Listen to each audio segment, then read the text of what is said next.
I've been on a big Jim Jarmusch. I think that's how most people seem to say it, Jarmusch. Been on a big Jim Jarmusch binge lately.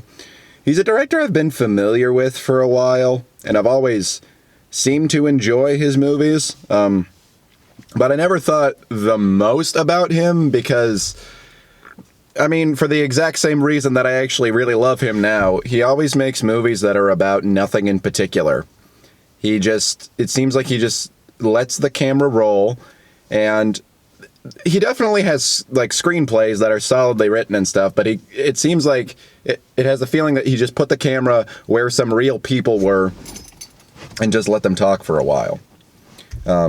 It's just really, really interesting. There's not a whole lot of directors that I think do it in a way that resonates with me as strongly as Jim Jarmusch does. I used to really love Richard Linklater, and I still really like Richard Linklater, but his movies don't get me as a whole in the same way that Jarmusch movies do nowadays. Maybe it's because, I mean, the big one that resonated with me with Linklater as a kid, obviously, Dazed and Confused. I still think that movie's a masterpiece. I thought that Everybody Wants Some was an okay movie, but as a follow-up to Dazed and Confused, I think it just really pales in comparison. I love the Before Sunrise, Sunset movies. Didn't love Boyhood too much. I thought that it's an incredible accomplishment, but am I going to be sitting around thinking, man, I really want to watch 3-hour Boyhood, a movie about nothing in particular, anytime soon? No, probably not. And what I like about Jarmusch movies is it's very hard to explain. It just resonates with me in a way that a lot of other movies don't. I like the way that Roger Ebert put it.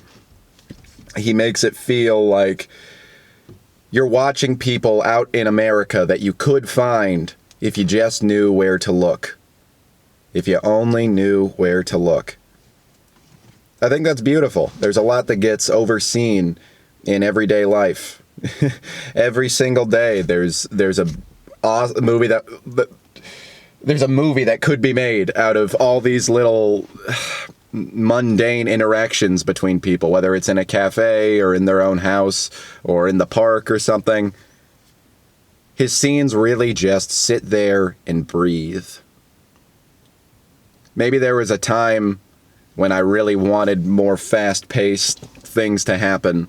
In some ways, I have a part of my monkey mind that still wants that. I mean, that's the reason why I look at my phone every time I hear a vibration and get really excited for a split second and then get super disappointed when I see that it's just like the weather app or something notifying me that it's 72 degrees today.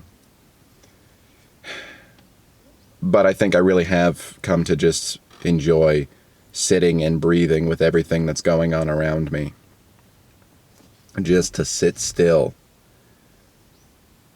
And the way that it's put there's this great book called The Book of Not Knowing. It's about spiritual enlightenment. Has a lot of really great exercises for deeper understanding of the world around you. And a lot of them focus around unlearning things, taking away rather than trying to put information into your brain. You take away these solidly constructed beliefs, and so it leaves room for the beliefs that you form to be more meaningful to you. I think Jarmusch movies hit me in the same way. You take away all of the fast pace, all of the action, all of the crazy things that normally you're just being assaulted with when you go see a movie in the theaters these days. And it leaves room for just a line that a character says to be just as impactful as an explosion in an action movie.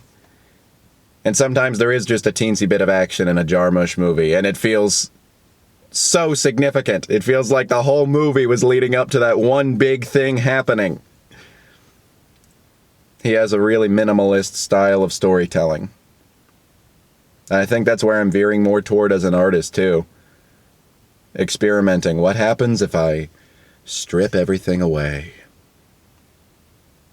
What happens if I just take away so much of the sugar coating and the flowering, the bright flash, and I just strip it down to basics? I don't know. There's a time for big flash And maybe there'll be a time later this year when I cycle back toward wanting, that big stimulation, both in what I make and what other people make. But for right now, it feels good to just do this.